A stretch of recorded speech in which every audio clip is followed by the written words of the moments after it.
हमारी माँ ने इसमें जहर मिलाया ना स्वरा, इसे खाकर हम प्रूव कर देंगे कि इसमें कोई जहर नहीं है। वेदांत जी अभी क्या कर रहे हैं? नहीं छोड़िए वेदांत जी, ऐसा मत कीजिए, उससे जहर होगा, छोड़िए छोड़िए इसे। सुहागन सीरियल के एपिसोड में अब तक हमने देखा था कि भाई किस तरह से यहाँ पर स्वरा के सामने एक बड़ी सच्चाई आती है, जहाँ पर स्वरा को पता चलता है कि भाई वेदांत की एक बड़ी बहन भी हुआ करती थी जो कि अब इस दुनिया में नहीं है। जी हाँ, यहाँ पर ये शॉकिंग बात हमें भी पता चल गई है कि वेदांत की एक बड़ी बहन हुआ करती थी। और एपिसोड में हम देख सकते हैं कि किस तरह से यहाँ पर वेदांत फूट फूट कर रोते हुए दिखाई दे रहा है और अपनी बहन को याद करते हुए भी दिखाई दे रहा है। और इसी के साथ आने वाले एपिसोड में यहाँ पर हम देखते हैं कि भाई किस तरह से यहाँ पर एक बड़ा धमाका होता है, जहां पर हमें पता चलता है कि भाई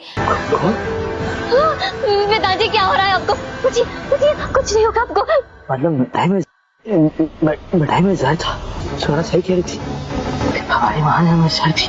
हमारी रोशनी मैडम यानी कि वेदांत की जो अपनी बड़ी बहन है वो किसी और की नहीं बल्कि कोयल के कब्जे में है। जी हाँ, कोयल ने ही रोशनी को कब्जे में कर रखा है। उसने उसे काल कोठरी में बंद कर रखा है और उसकी हालत बेहद बुरी है, जैसा कि हम एपिसोड में देख सकते हैं कि किस तरह से यहाँ पर कोयल ने रोशनी को बांध कर रखा है, मोटे मोटे चेन से उसके पैर हाथ बांध कर रखे हैं। उसकी हालत बिल्कुल एकदम पागल जैसी कर दी। और इसी के साथ आने वाले एपिसोड में यहाँ पर हम देखते हैं कि भाई हम क्या करें? फोन कर रहे हैं। वेदांत जी हम यही रुके, अब एक मिनट आते बस। वेदांत जी संभालिए। ये नहीं है। स्वरा को प्रभा सारी बातें बताती है कि किस तरह से उसकी बेटी को मारने का इल्जाम भी कोयल ने उस पर ही डाल दिया। और यहाँ प्रभा स्वरा से बताती है कि किस तरह से कोयल ने उसके बारे में गलत अफवाह फैलाई और सभी घर वालों को झूठ बताया कि उसकी बेटी की तबीयत खराब थी, जिसकी वजह से वो डॉक्टर से मिलने के बहाने अपने लवर से मिलने जाती थी। और अपने लवर के साथ जब वो थी तभी वहां पर रोशनी का एक्सीडेंट हो गया, जिसकी वजह से रोशनी की मौत हो गई। जी हाँ, यहाँ पर एपिसोड में हम देख सकते हैं कि किस तरह से कोयल ने दोबारा से प्रभा पर ही रोशनी की मौत का इल्जाम डाल दिया था। और एपिसोड में हम देख सकते हैं वेदांत जी कुछ नहीं होगा आपको, हमारे साथ रहिए। रुद्र जी अनर्थ हो गया। रुद्र जी जल्दी चलिए। कि किस तरह से यहाँ पर दोबारा से प्रभा सभी घर वालों के सामने बुरी बन चुकी है। और इसी के साथ एपिसोड में हम देखते हैं कि भाई प्रभा सारी सच्चाई बताती है। वो बताती है कि सच्चाई तो ये थी कि सच में रोशनी की तबीयत बेहद खराब थी, जिसकी वजह से प्रभा तुरंत उसे डॉक्टर के पास लेकर जा रही थी। और इसी बीच यहाँ पर उसकी गाड़ी खराब हो जाती है और वो अपनी गाड़ी को चेक करने के लिए गाड़ी से उतरती है। तभी वहां के कुछ लोगों से वो मैकेनिक के बारे में पूछती है और वो मैकेनिक ढूंढने के लिए जा ही रही होती है।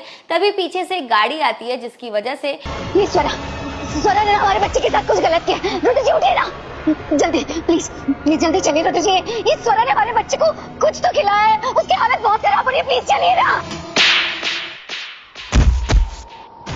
उसकी गाड़ी का एक्सीडेंट हो जाता है और उसी वजह से वहां पर रोशनी की मौत हो जाती है। ये सारी बातें हमारी स्वरा को प्रभा बताती है। और आपको बता दूं कि इसी के साथ आने वाले एपिसोड में हम देख रहे हैं कि भाई किस तरह से यहाँ पर दादी जी जो है वो पूरी कोशिश कर रही है ये सच बताने की कि भाई अभी भी रोशनी जिंदा है और वो कोयल के कब्जे में है, जिस वजह से हम एपिसोड में देख सकते हैं कि यहाँ पर दादी जी बिल्कुल छटपटा रही है, बोलने की कोशिश करती है। और फाइनली यहाँ पर दादी जी ने लाल कमरा का इशारा दे दिया है। जी हाँ, कहानी में हम देख सकते हैं कि भाई हमारी रोशनी जी जो है वो लाल कमरे में कैद है। कोयल ने उन्हें लाल कमरे में कैद किया और यहाँ पर दादी जी ने इस बार स्वरा और प्रभा को इशारा दे दिया है उस लाल कमरे का। और आपको बता दूं कि यहाँ पर कहीं ना कहीं हमारी स्वरा समझ चुकी है कि इस लाल कमरे के पीछे कोई तो राज छुपा है। तो आपको बता दूं कि आने वाले एपिसोड में इस बार स्वरा के हाथों लग जाने वाली है रोशनी। तो आने वाले एपिसोड में ये देखना बेहद इंटरेस्टिंग होगा कि क्या इस बार हमारी स्वरा वेदांत और रोशनी को मिला पाएगी या नहीं।